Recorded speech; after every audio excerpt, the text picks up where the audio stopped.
संत समाज, प्रिय सज्जनों तथा देवियों, कल जिस प्रसंग को मैं कह रहा था उसमें बात आई थी कि सद्गुरु संतों की श्रद्धा भक्ति न छूटे और जीवन में जीवन यात्रा का जो प्रसंग है अनासक्ति पूर्वक व्यतीत किया जाए। भोगो भोग भुक्ति जन भूलो, योग युक्त तन साधव हो। शरीर यात्रा अनासक्ति पूर्वक करो, भोगों में न भूलो, योग युक्ति से चलो। जो यही भांत करो मतवरिया ताम मत के चित बांधव हो। इस सिद्धांत के अनुसार चित्त बांध करके जीवन में चलो। आगे सद्गुरु कहते हैं, नहीं तो ठाकुर हैं अति दारुण, करी हैं चाल कुचाली हो। बांध मार दंड सब लई हैं, छुटी हैं सब मतवाली हो। अगर तुम साधना, श्रद्धा, भक्ति, सेवा, सत्संग से न चलोगे तो समझ लो ठाकुर बड़े दारुण हैं। ठाकुर बलवान, ठाकुर छत्री को कहते हैं। छत्री शब्द तो है पहले के ग्रंथों में, ठाकुर नहीं। ठाकुर शब्द पीछे आया। ठाकुर गोड़ को भी कहते हैं और नाई को भी कहते हैं, नाई ठाकुर। ठाकुर बहुत व्यापक अर्थ में जगह जगह लोग लेते हैं, लेकिन जहाँ तक अवध क्षेत्र की बात है, ठाकुर का अर्थ होता है वह छत्री जो अपनी बात जबरदस्ती लोगों के सामने पेश करता हो। छत्री ही नहीं, कोई भी हो, पेल करके बात करता हो, मनमानी करता हो, उसको ठाकुर कहते हैं। क्या ठकुराई कर रहे हो? तुम्हारी ठकुराई नहीं चलेगी, तुम्हारी जबरदस्ती नहीं चलेगी। जबरदस्त आदमी को ठाकुर कहते हैं। ये मन तुम्हारा ठाकुर है, बड़ा जबरदस्त है, ये चाल कुचाली करेगा। अगर साधना से, संयम से न रहोगे, मन तुम्हें रुलाएगा। इसका भावार्थ हुआ। ठाकुर जबरदस्ती करता है, मन जबरदस्ती करेगा। जिसमें आसक्ति बना लोगे जबरदस्ती, वो बेग आएगा और तुम्हें रुलाएगा। तंबाकू खाने के आदि, शराब पीने के आदि, सिगरेट पीने के आदि, अपने इंद्रियों को मत मत करके अपनी शक्ति नष्ट करने के आदि, जिस किसी भी गंदी आदत में जो पड़ गया है, उसके अभ्यासी स्वयं सोच लें कि उनका मन न चाहते हुए उनको रुलाता रहता है। जब नुकसान होता है, पश्चाताप होता है, दुख होता है, लेकिन आसक्ति प्रबल होने से छोड़ नहीं पाता है तो रोता है। ठाकुर बहुत दारुण है। ठाकुर है मन, ये बहुत दारुण, दारुण कहते हैं दुखदाई। ये चाल कुचाली करेगा। बांध मार दंड सब लई हैं, छुटी हैं तब मतवाली हो, सब मतवाली हो। वो तुम्हें बांध करके, मार करके दंडित करेगा और तुम्हारा उन्माद छूट जाएगा। जो अहंकारी हैं, जो दुर्गुण के रास्ते पर चलते हैं, समझ लें जोश खत्म होगा। उनके कुकर्मों के संस्कार उनके सिर पर चढ़ करके गरजेंगे और उन्हें रुलाएंगे। इसलिए शांति से जीने के लिए विनम्र बनो, सरल बनो, सेवा परायण बनो, अहंकार न करो, गंदी आदतों में न पड़ो, गंदी आदतों को दूर करो। नहीं तो ठाकुर हैं अति दारुण, करी हैं चाल कुचाली हो। बांध मारी दंड सब लई हैं, छुटी हैं तब मतवाली हो। बांध करके, मार करके तुमसे दंड लेंगे और तुम्हारा अहंकार चूर्ण कर देंगे। जो जितना बड़ा अहंकारी होता है वह उतना ज्यादा गिरता है मुंह के बल और रोता है। किसी का शरीर अजर अमर नहीं है, सबका शरीर जीर्ण होता। मैं दिल्ली में था तो एक ऐसे यहाँ मैं निमंत्रित हुआ था जो हम लोगों से जिनका संबंध नहीं था। वह हमें नहीं जानते थे, हम उन्हें नहीं जानते थे, हमारे विचार भी नहीं जानते थे, लेकिन हमारे भक्तों से कोशिश करते थे कि आपके महाराज आते हैं तो हमें भी 2 दिन का समय दिलवाइए। दिया गया। जो दिल्ली में अपना आश्रम है उसके थोड़ी दूर पर था, गया उनके यहाँ रहा। जो बड़े भाई थे काफ़ी दिग्गज शरीर के, मेरे पास बैठे, उनको लकवा हो गया है लेकिन मैं चलते फिरते हैं।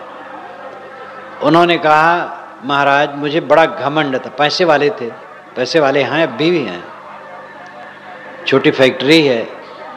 कहे महाराज मुझे धन का घमंड, जवानी का घमंड, बल का घमंड, परिवार का घमंड, खूब घमंड था। मुझे लकवा हुआ और मैं गिर गया और मेरा सारा अहंकार चूर्ण हो गया। अब मैं देखता हूं ये धन क्या करेगा। आदमी का कुछ बिगड़ जाए अहंकार जरूर उसमें टूटता है, लेकिन जब शरीर बिगड़ता है तो अच्छी तरह से टूटता है। एक आदमी अगर जमीन में मुंह के बल पड़ गया है और व्यथित पीड़ित है, सारा अहंकार उसका चूर्ण हो जाता है। एक एक दिना याही गत सबकी, कहा राव का दीना हो, चाहे राजा हो चाहे गरीब हो, एक एक दिन ये दशा आनी है पक्की।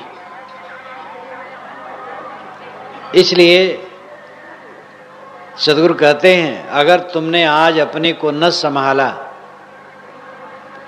तो ये मन रूपी ठाकुर बड़ा दारुण है, बड़ा दुखदाई है। तुम्हें बांधेगा, मारेगा, दंडित करेगा, तुम्हारा अहंकार चूर्ण होगा। जो कहते हम किसी की बात नहीं मानते,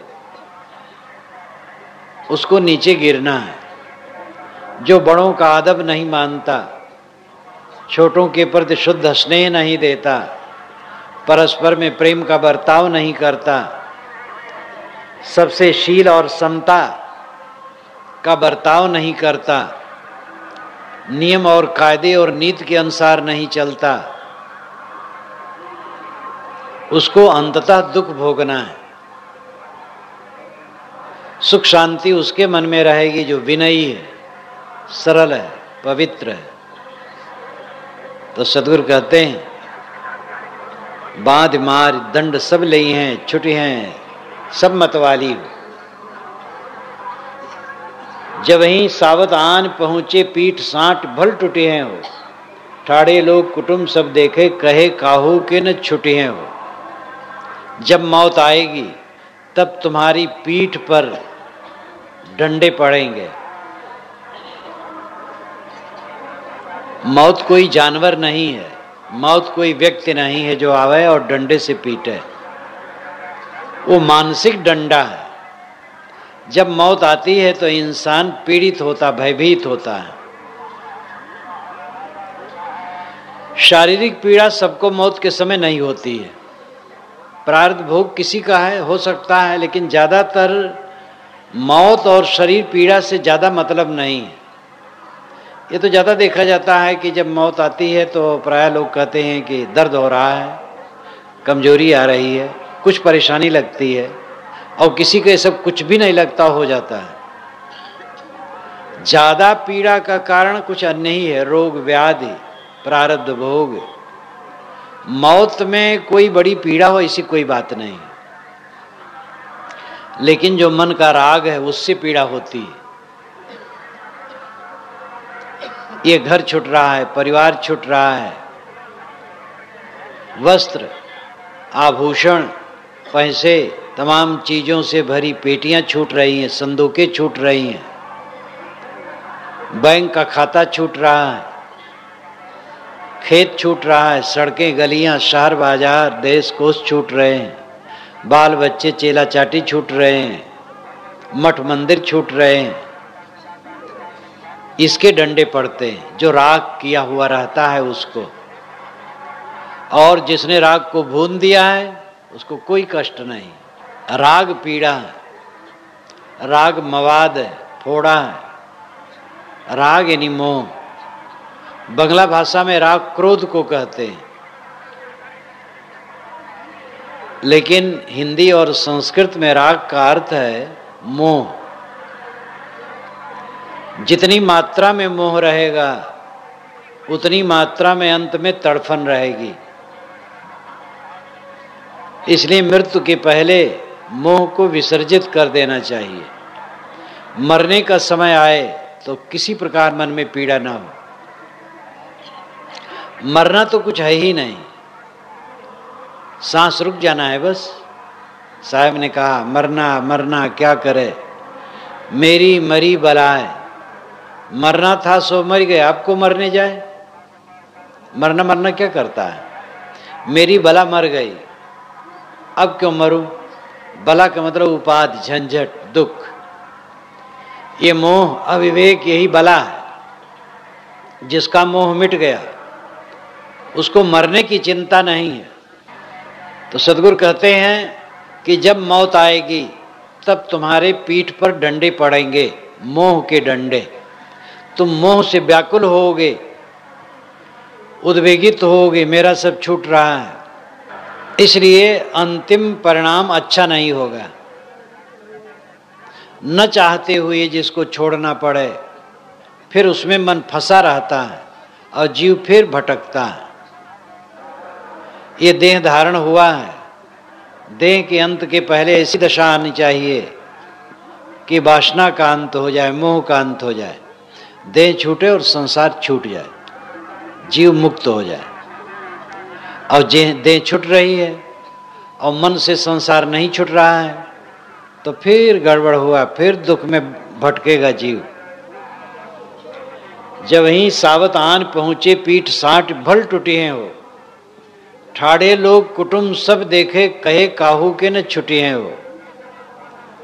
मृत्यु का समय आ गया है, कुटुंबी लोग खड़े रहेंगे असहाय बने, कोई कुछ नहीं कर पाएगा। अपनी नजरों से अपने पुत्र को, पत्नी को, पति को, पिता को, भाई को, स्वजन को मरते देखना पड़ता है और कोई चारा नहीं रहता।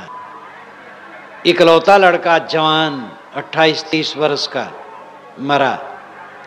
काशी दशाश्वमेध घाट पर दाह के लिए लोग लाए थे। उसका पिता कोई 50-55 का था। एक ही लड़का था उसके, इतना पागल था, एकदम व्याकुल। बच्चे की लाश के सिर को पकड़े, उसमें बाल है, बाल में तेल लगा था, हाथ में लगावे और उसके आँख नाक में लगा, बेटा सूंघो। उसका दुख रहे देख करके लोग बहुत पीड़ित हुए। दाह करने के समय आ गया, चिता बना दी गई, वो धरने नहीं दे। कई आदमी उसको पकड़े, अलग किए, चिता पर उसके बच्चे की लाश रखी गई। ये दारुण दुख संसार में मनुष्यों के पास सामने आते हैं। माता पिता, भाई बंधु, पत्नी, बच्चे सब खड़े देखते रह जाएंगे। ठाड़े लोग कुटुंब सब देखें, कहे काहू के न छुटिए हो। किसी के कहने से वो छुटेगा नहीं। मृत्यु आई और ले करके जाएगी। एक तो निहुर पांव पर बिनवे, बिनती किए नहीं माने हो। अन चिन्हे रहो न क्यों चिन्हारी, सो कैसे पहचानबे हो। एक तरफ घर वाले झुक करके विनती करते हैं मौत से कि छोड़ दो। वो आदमी भी कहता है, हे भगवान, हे मौत, हमें छोड़ दो, अभी न ले जाओ। लेकिन वो विनती करने से मानती नहीं है। अन चिन्हे रहो न क्यों चिन्हारी, सो कैसे पहचानबे हो। जीवन भर अपरिचित रहे अपने आत्मा से, अवंत में उसको कैसे पहचानोगे।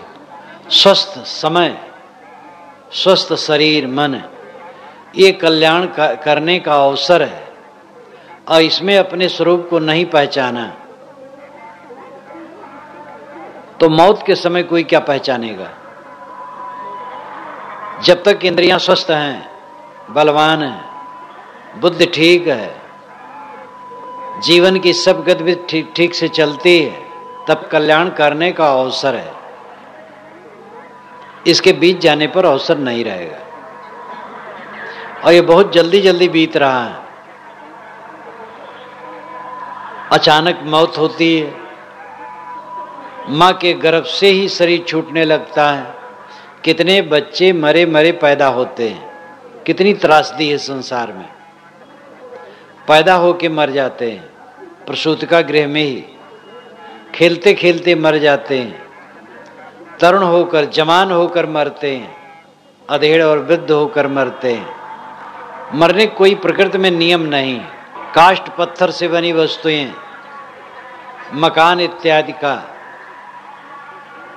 एक समय निर्धारित होता है, इतने दिन ये चलेगा। इंजीनियर बता सकता है ये पुल, ये मकान इतने दिन चलेगा, लेकिन मनुष्य के जीवन को या प्राणियों के जीवन को कोई नहीं बता सकता है। 10 द्वारे का पिंजरा तामे पंछी पवन, रहबे को अचरज है जात चंभो कौन। किसी का शरीर छूट गया था, लोग रो रहे थे। साहब ने कहा 10 दरवाजे का पिंजरा हो और उसमें एक पक्षी बैठा हो, दरवाजे सब खुले हों। साहब कहते आश्चर्य है कि वो बैठा कैसे है, उड़ क्यों नहीं गया? उड़ गया तो क्या आश्चर्य है? 10 दरवाजे और सब खुले हैं। खुले दरवाजों में बैठना और बैठे रहना बहुत दिनों तक आश्चर्य है। मनुष्य 100 बरस तक जीते हैं, तो इतने दिनों तक खुले पिंजड़े में बैठा रहना घोर आश्चर्य है। उड़ जाने में कोई आश्चर्य नहीं। इसलिए प्राण पखेरु कब उड़ेंगे कोई नहीं जानता है, पहले जगने की जरूरत है। ये हमारा व्यामोह है कि अभी तो है ही है।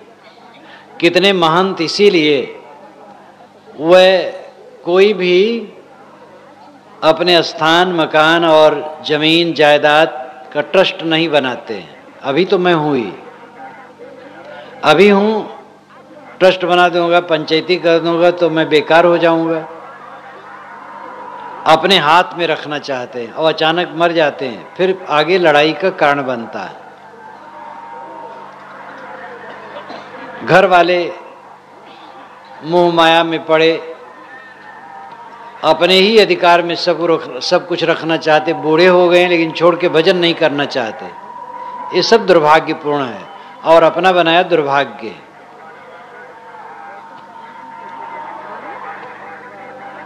आत्मस्वरूप को पहचानने का समय आज सुनहला है। जो आज ज्ञान नहीं प्राप्त करेगा कल क्या करेगा? जो आज संतुष्ट नहीं होगा आगे कब संतुष्ट होगा? ज्ञान पाने का समय, संतुष्ट होने का समय, शांति पाने का समय आज है। इसलिए मौत के पहले अपने कल्याण का काम कर लेना चाहिए और मौत का कोई ठिकाना नहीं, इसलिए वह काम आज करना चाहिए। सतगुरु कबीर की ये प्रसिद्ध साखी है, काल करे सो आज कर, आज करे सो अब, पल में प्रलय होएगा बहुर करेगा कब। जो कल करना है आज कर लो, जो आज करना है आप कर लो, पल में प्रलय होगा कब करोगे? तो सतगुरु कहते हैं अनचिन्हे रहो न कियो चिन्हारी, जीवन भर अपरिचित रहे, देह और जिस्म का रिश्ता भी अजीब है, जिंदगी भर साथ रहे लेकिन तौर्रुफ न हुआ। आत्मा और देह का संबंध कितना अद्भुत है, दोनों जीवन भर साथ रहे लेकिन परिचय नहीं हुआ, पहचान नहीं हुई। कितना धोखा है। जिंदगी बीत गई, अपने को न पहचाना मैं कौन हूं। बहुत लोग कहते महाराज भगवान कैसे मिलेगा? उनसे कहो तुम कौन हो तो कहते मैं तो कुछ नहीं हूं। तुम कुछ नहीं तो भगवान की जरूरत किसे है? पहले तुम हो तब परमात्मा को समझ सकते हो। एक नवयुवक घूमता था संतों के पास और कहता था जो मुझे परमात्मा के दर्शन करा दे मैं उसे गुरु मानूं। तो अब कौन परमात्मा के दर्शन कराए? लोग कहें भैया मुझे ही परमात्मा के दर्शन नहीं हुए हैं। तब परमात्मा का दर्शन भी ये महाभ्रम है। दर्शन जिसके होते वो परमात्मा होता है? वो तो रूप विषय होता है, जड़ होता है। परमात्मा तो आत्मा है और उसका दर्शन नहीं, वो तो दृष्टा है, ज्ञाता, ज्ञान स्वरूप है, आपका स्वरूप है। तो महात्मा लोग कहें भाई हमें ईश्वर के दर्शन नहीं, आपको कैसे करा दें? एक महात्मा बड़े पक्के मिले, उन्होंने कहा मैं परमात्मा का दर्शन करा दूंगा। कहे करवाइए। कैसे थोड़े होगा, आप अपना नाम पता बताओ, ईश्वर के यहाँ चिट्ठी भेजें, उत्तर आ जाए तब ले चलें। तो उसने कहा मेरा नाम केशव, और स्थान तो यही इलाहाबाद चौक, अमुक नंबर का मकान। कहे केशव कब से नाम पड़ा? कहे जन्म से तो नाम नहीं पड़ता है, थोड़ा बड़ा होने पर नाम पड़ा। तो उन्होंने कहा ये नाम नकली है, असली नाम होना चाहिए। कहे असली नाम क्या है? कहे तुम जानो। इलाहाबाद कब से रहते हो? कहे जन्म से। कहे जन्म के पहले कहाँ रहते थे? कहे नहीं जानता। कहे पता भी गलत है, अस्थाई पता। अब अस्थाई नाम से जब चिट्ठी जाएगी तब ईश्वर यहाँ से उत्तर आएगा, तब तुम्हें ले चलेंगे। तो कहे मेरा अस्थाई नाम क्या है, अस्थाई पता क्या है? कहे तुम जानो। अब तो बड़ा चक्कर में पड़ा। अब वो परमात्मा के दर्शन छोड़ करके संतों के पास जाए तो पूछे मेरा अस्थाई नाम क्या है, अस्थाई पता क्या है? अब प्रश्न करने का पॉइंट बदल गया। धीरे धीरे उसे पता लगा कि सभी नामों का नामकरण करने वाला मैं हूं, और मेरा पता मैं स्वयं हूं। क्या मैं नहीं हूं? मैं जहां हूं वहीं हूं, मेरा पता तो है ही है। मेरा पता बाहर स्थान से जुड़ा नहीं है, मेरा पता निज आत्मा है। मेरा होना, क्या इसमें कोई संदेह है? इसलिए सब नामों का नामकरण करने वाला मैं नामी हूं, और मेरा पता मैं खुद स्वयं हूं। अपने को छोड़ करके कभी कोई अलग हो नहीं सकता है। दुनिया की सारी वस्तुएं अलग होती हैं, लेकिन मैं से मैं अलग नहीं होता है। ये मैं तत्व, आत्म तत्व, यही परमात्म तत्व है। जब उसे बोध हुआ तो परमात्मा के दर्शन का भ्रम टूट गया और संतुष्ट हो गया। परमात्मा पाने की वस्तु नहीं है, परमात्मा आपका आत्मा है जो कभी बिछुड़ा नहीं। अपने की पहचान करो, मैं कौन हूं? मैं देह नहीं हूं, देह बदलती है, मैं नहीं बदलता हूं। बचपन की मुझे याद है, लेकिन बचपन की देह नहीं है।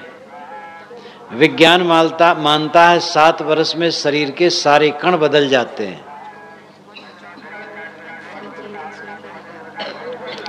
अगर कोई 21 वर्ष का है तो 3 बार उसके शरीर के सारे कण बदल चुके हैं।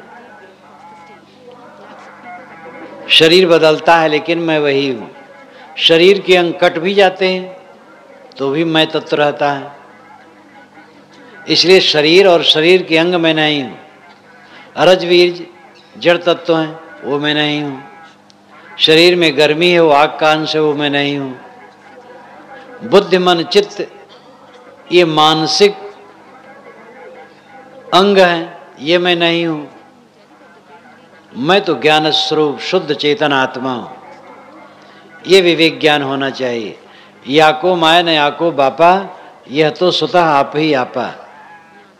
इस जीव का न कोई माँ है न बाप, ये स्वतः अपने आप है। माँ बाप शरीर के होते, आत्मा के नहीं। अपने को पहचानो। ये जीव अकेला है, अकेला आकर के इस झमेला में उलझ गया। इस झमेले से अपने आप को बचाना साधना है। कोई देता नहीं है साथ, दे सकता नहीं है, चाह करके भी नहीं दे सकता है। जो हमारे कर्म होंगे उनके संस्कार हमें फलेंगे। इसलिए कर्मों का सुधार जीवन का सुधार है। तो सद्गुरु कहते हैं कि मौत आएगी, तुम्हें दंडित करेगी, देह छुड़ाना चाहेगी, तुम मुंह बस फड़फड़ाओगे और सब विनती करते रह जाएं, तुम्हें वो ले करके चली जाएगी। एक तो नेहुर पांव पर बिनवे, विनती किए नहीं माने हो, अनचीन्हे रहो न कियो चिन्हारी, सो कैसे पहचानवे हो। जीवन भर अपरिचित रहे अपने आत्मा से, जो करना चाहिए नहीं किए, आत्मज्ञान प्राप्त करना चाहिए वो नहीं किए, आत्मशोधन करना चाहिए, अपने को निर्मल करना चाहिए, वो काम नहीं किए।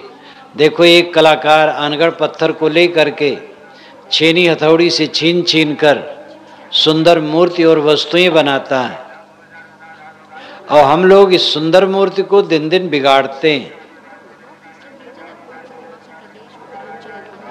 तो अनचिन्हे रहो न क्यों चिन्हारी, सो कैसे पहचानबे हो। लीन बुलाए बात नहीं पूछे, केवट गर्भ तन बोले हो, जाकर गांठ समर कछनाही, सो निर्धनिया होए डोले हो। मौत ने बुला लिया और उसने बात नहीं की। जैसे कोई पुलिस अधिकारी हो और किसी बदमाश को घर से पकड़वा लिया हो और हाथ पैर जोड़ रहा हो, बात भी न करता हो, और पुलिस से उसने कहा कि हथकड़ी लगाओ, हथकड़ी लगा लिया, बेड़ी भी लगा लिया और कहा ले चलो जेल में डालो। लीन बुलाए बात नहीं पूछे, मृत्यु ने बुला लिया और बात भी नहीं पूछा। केवट गर्भ तन बोले हो, तुमने केवट से गर्भ तन से बोला। गर्भ तन यानी शरीर का अहंकार करके तो केवट से बात किया तूने। केवट है सदगुरु, सदगुरु संत जो कल्याण पथ के पथ प्रदर्शक हैं, कल्याण पथ के दर्शक हैं, उनसे तूने अहंकार किया, उनकी उपेक्षा की, विनयावनत होकर के उनकी शरणों में नहीं गया। इसलिए तुम्हारे जीवन में कल्याण का कार्य संपादित नहीं हुआ, और इतने में मृत्यु बुला ली। जीवन बीत गया वैसे और मृत्यु का समय आ गया।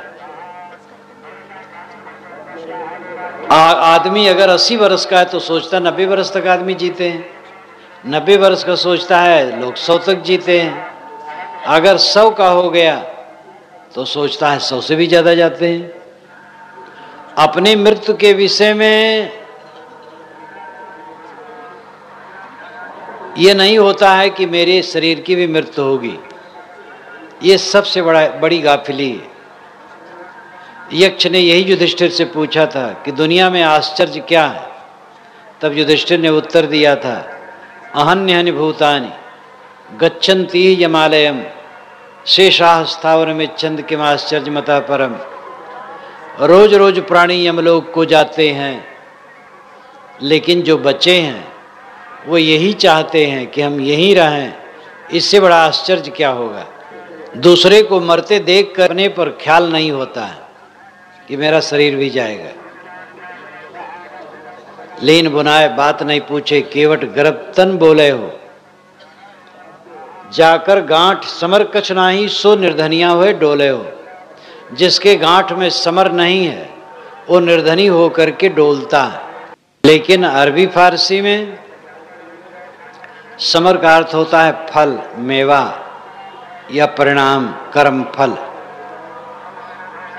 इसका लाक्षणिक अर्थ है संबल, राह का खर्चा। कोई यात्रा करता हो और साथ में खाने पीने कोई चीज न हो, रुपया पैसा भी ना हो, तो फिर क्या होगा, निर्धनी होकर के भटकेगा। जाके गांठ समर कछ नाही, जिसके गांठ में राह खर्चा नहीं है वो निर्धनी होके भटकता है। हमारे पास धन है लेकिन आध्यात्मिक पूंजी नहीं है तो हमें शांति नहीं मिलती है, इसलिए धनी निर्धन है, विद्वान अविद्वान है, और यश कीर्ति और दुनिया की संपन्नता से संपन्न आदमी भी विपिन्न और दरिद्र है। अगर आध्यात्मिक धन नहीं है तो मन की शांति, मन की तृप्ति सबसे बड़ा धन है, और ये पैसे से होने वाला नहीं है, विद्या से भी होने वाला नहीं है, पद अधिकार से भी होने वाला नहीं है, पूज्यता से भी होने वाला नहीं है। ये तो आत्मज्ञान और आत्मशोधन से ही होने वाला है। जाके गांठ समर कचनाही सो निर्धनिया हुए डोले हो। जिसने साधना नहीं की, भक्ति नहीं की, दान पुण्य परोपकार नहीं किया, जीव दया नहीं की, संत गुरुजनों की उपासना नहीं की, बोध नहीं पाया, अपने मन इंद्रियों को साधा नहीं, मनोविकारों को त्यागा नहीं, मन स्वस्थ और स्वच्छ नहीं किया, वो निर्धनी होके भटकता है। इस जीवन में भी धन दौलत कुछ नहीं कर पाती। धन क्या करेगी? धन से आप खाना, कपड़ा, जीवन की गुजर की वस्तुओं का क्रय कर सकते हैं, शांति नहीं मिल सकती है। और देह छूटने पर एकदम छूट जाएगी वो। और जीव के जैसे कर्म संस्कार हैं उसी को लेकर के फिर भटकेगा। कोई आज करोड़पति है तो शरीर छोड़ करके थोड़े पक्का है कि करोड़पति होगा। हो सकता फुटपाथ पर जन्म ले, दरिद्र हो। जीव के साथ जो चलता है वही चलता है जो उसने पाप और पुण्य के रूप में कर लिया है। पाप किया है तो दुख के संस्कार चलते हैं, पुण्य किया है तो सुख के संस्कार चलते हैं। संस्कार बीज हैं और बीज से वृक्ष और फल फिर आ जाते हैं। देखो आप फल और अन्न इत्यादि के बीज छोटे होते हैं, उनसे वृक्ष और पौधे होते हैं और उनसे फल और होते हैं। ऐसे सब के मन में कर्मों के संस्कार के बीज होते हैं। अगर दुष्ट कर्म है तो उन कर्मों के फल दुख आते हैं, शुभ कर्म है तो उन कर्मों के फल सुख आते हैं। यहाँ की पूंजी यहीं छूट जाती है। कर्मों के संस्कार जीव के साथ में चलते हैं, इसलिए यहाँ की वस्तुओं से शुभ कर्म करना चाहिए। जाकी गांठ समर कचनाई सो निर्धनिया हुए डोले हो।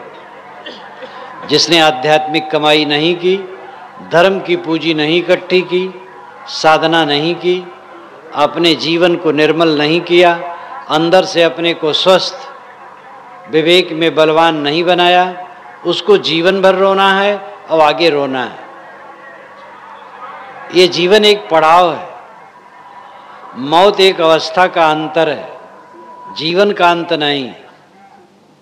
एक जीवन हमारा भौतिक होता है, दूसरा आत्मिक। ये भौतिक जीवन तो आदि अंत वाला है, शरीर मिला है मिट जाएगा। लेकिन जो आत्मिक जीवन है इस भौतिक जीवन के आर पार है, पहले भी था, आज भी है, आगे भी रहेगा।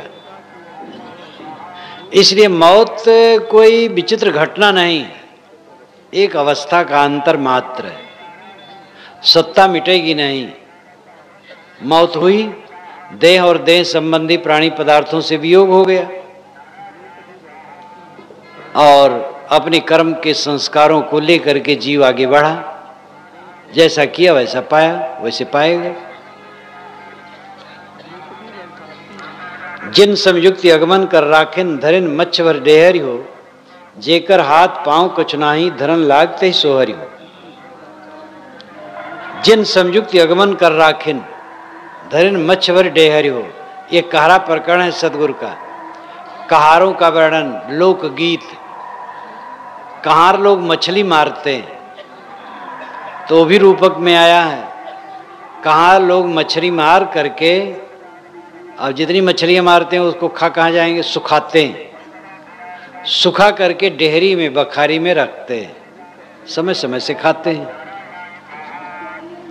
जिन्होंने समयुक्ति कर रखी है, जिन समयुक्ति आगमन कर राखिन धरिन मक्ष भर डेहरी हो, जिन्होंने अपने मन को समता में रखा, साधना में रखा, युक्ति और योग से चले जो, तो वे मन इंद्रिय और विकारों की जो मछलियां हैं उन्हें मार करके अपने हृदय बखारी में रख लिए। ये तो अलंकार है। अर्थ यह है कि जो समझदार है, सावधान है, विवेकवान है, उन्होंने अपने मन इंद्रियों को सुबस कर लिया। जिन्होंने अपने मन इंद्रियों को सुबस कर लिया वो कृतार्थ हो गए। जो अपने मन इंद्रियों को सुबस नहीं किया वो हार गया और भटक गया। लोग अपने को मानते हैं, भौतिक उन्नति हो जाए तो समझते हैं हम उन्नत हो गए हैं। भौतिक उन्नति मेरी उन्नति नहीं है, आत्मिक उन्नति मेरी उन्नति है। मकान बड़ा बना, जमीन ज़्यादा हुई, पद बड़ा हुआ, पैसा ज़्यादा आया, परिवार लंबा हुआ, ये महात्माओं के बड़े बड़े मठ बन गए और बड़े बड़े पद, इनमें भी बहुत धमा चौकड़ी है पद लेने, ये सब पद हो गए। लेकिन इसमें उनको कहो कि उनकी उन्नति हो गई, ये धोखा है। हमारी उन्नति है जब क्रोध न आवे, काम न सतावे, मोह हमें व्याकुल न करे, ईर्षा द्वेष की आग का ताप न लगे, चिंता न हो, उद्वेग न हो, अशांति न हो, तृप्त मन, सुख से सोए, सुख से जागे, सुख से जिए, अवंत में सुख से मरे, ये उन्नत जीवन है। इसके लिए न धन की ज़्यादा जरूरत है, न विद्या की, न पद की। धन की तो उतनी जरूरत है खाने पीने गुजर बसर करने, मनुष्य की आवश्यकता बहुत थोड़ी है, ज़्यादा नहीं है। वो तो बढ़ा बढ़ा करके उलझा है। भर्तृहरि जी ने कहा है, उनका तो श्लोक में है, हिंदी अनुवाद है, इक अंबर के टूक को निश में ओढ़त चंद, दिन में ओढ़त ताहि रवि, तूकत करत छछंद। चंद्रमा उसी आकाश के टुकड़े को रात में ओढ़ लेता है और सूरज उसी आकाश के टुकड़े को दिन में ओढ़ लेता है। एक ही आकाश के टुकड़े को दिन रात में चंद्रमा और सूरज ओढ़ करके बिताते हैं। तू कत करत छछंद, तू क्या छछंद कर रहा है, क्या नकल झप्पी कर रहा है, क्या नाटक कर रहा है। गुजर बसर थोड़े में करने की चेष्टा रखो। गुजर बसर की वस्तुएं हमारी थोड़ी होती हैं, हम उलझ जाते हैं मानसिक भावनाओं और कल्पनाओं में, देखा देखी अविवेक बस। तो भौतिक थोड़ी वस्तुओं की जरूरत है, और वो जरूरत भी किस लिए है, देह के लिए। और देह गुजर करके क्या करना चाहिए, आत्मोन्नति। आत्मोन्नत का काम रह जाता है। धनी भी कुछ लोग हो जाते हैं, विद्वान भी हो जाते हैं, बड़े बड़े पदों पर भी कुछ लोग पहुंच जाते हैं, कुछ लोग बड़े बाबा मठाधीश भी हो जाते हैं, लेकिन आत्मोन्नति नहीं होती है। अंदर का क्लेश नहीं मिटता है, द्वंद्व नहीं मिटता है, चित्त को विश्राम नहीं मिलता है, तो सब निरर्थक है।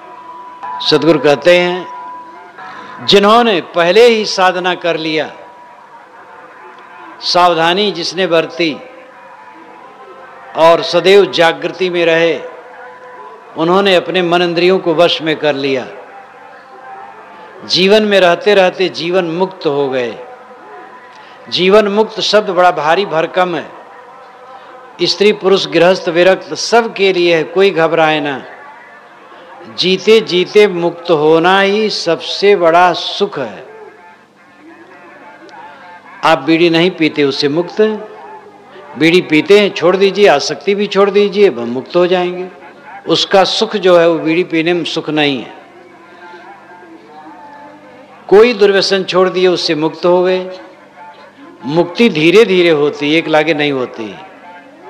पूरी मुक्ति जब हो गई तब कृतार्थता हो गई।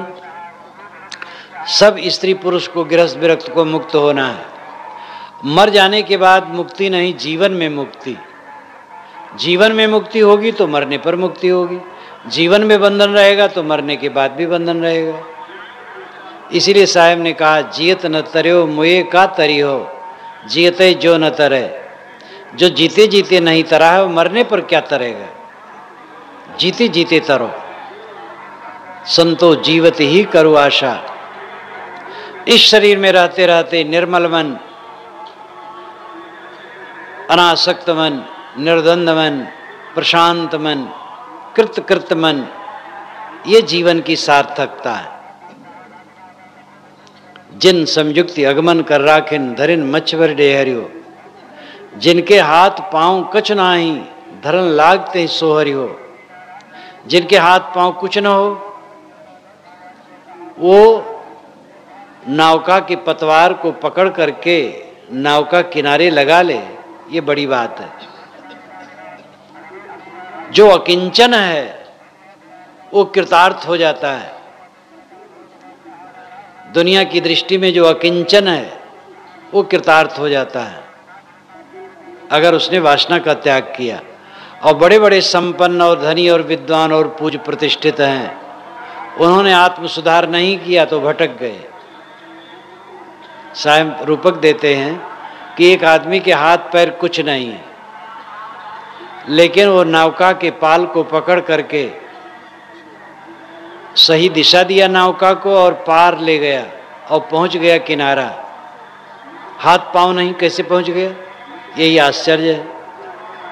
यहाँ अर्थ है कि जो बाहर से दिखने में संपन्न नहीं है, अकिंचन है, लेकिन विवेक ज्ञान उदय हो गया तो अपनी नौका को पार ले गया। कितने संतों को देख करके राजनेता और धनी लोग त्रास खाते हैं।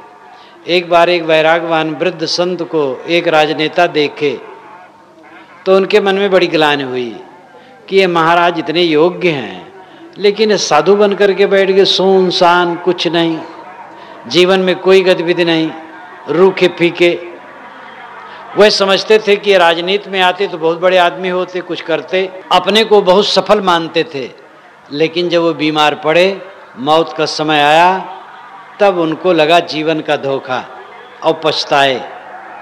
और महात्मा को उन्होंने कहा कि महात्मा का जीवन धन्य है जो तृप्त है, हम तो भटक गए और सब छूट रहा है। चाहे आदमी अरबपति हो, खरबपति हो, अपनी नजरों के सामने सब कुछ छोड़ करके जाना है। बटोरने पे पूरा जीवन लगता है, छोड़ने में 1 सेकंड का झटका बस गया। तो ऐश्वर्य संपन्न व्यक्ति ये मानता है कि ऐश्वर्य ही जीवन है, लेकिन आंतरिक ऐश्वर्य जिसने समझ लिया, चित्त की निर्मलता और चित्त की शांति की, वो धन्य है। और वो लगता है कि भाई उसके तो हाथे पैर नहीं है, ये नहीं उसके कोई ऐश्वर्य नहीं है, कोई संपदा नहीं है, लेकिन वो अपने जीवन नाव को किनारे कर लेता है, कृतार्थ हो जाता है। बड़े बड़े राजे महाराजे भी हुए जो जिनको विवेक जगा और राज छोड़ करके विरक्त हो करके साधना किए। अगर राजकाज में सुख होता उसी में रहते, लेकिन उसको त्याग करके उन्होंने तप किया, साधना की और कल्याण किया। गांधी जी कोई राजे महाराजे थे? क्यों दुनिया के श्रद्धेय हो गए? राजनीति में होते हुए भी उनमें साधुता थी। अपनी साधुता के नाते हुए जगत पूज्य हो गए। अब कुछ सिरफिरे लोग नहीं समझ सके, वो बात अलग है, लेकिन गांधी जी जगत के पूज्य हो गए। गांधी की इसलिए उदाहरण दिया कि वो राजनेता होकर कैसे हुए। कबीर, बुद्ध, ईसा, नानक या और भी संत, ये तो खाली संत ही हैं, इनके लिए कहना क्या है, ये तो जगत पूज्य ही हैं। लेकिन बुद्ध, महावीर, भर्तृहरि राजपुत्र थे, कबीर, नानक, ईसा, ये तो साधारण घर के थे, लेकिन साधारण घर के होने की वजह से वो साधारण नहीं, वो उसी उच्च कोट के संत हुए। तो धन से मनुष्य का मूल्यांकन नहीं करना चाहिए, या कम से कम अपना मूल्यांकन नहीं करना चाहिए। हमारी कीमत हमारे जीवन सुधार में है।